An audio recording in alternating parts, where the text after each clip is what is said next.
Yo YouTube, what's up? I'm super excited to record this video because I found the easiest method and absolutely for free how to upgrade to your navigation and its support of every models in Kenwood.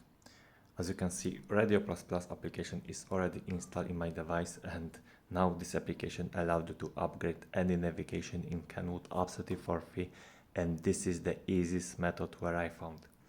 How you do it? This is very simple. Turn on Bluetooth or connect our phone via USB to your car. Of course, you must get the network connection.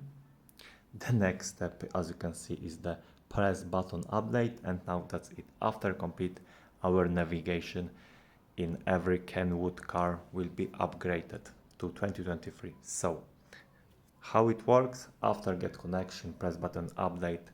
Wait to finish this process. After complete, our navigation will be updated.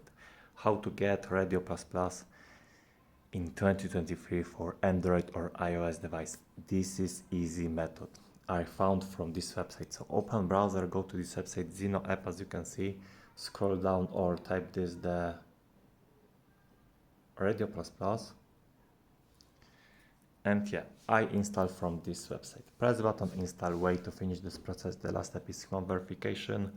Follow all instructions. After complete every step for your device, for Android or iOS, will be download and install Radio++.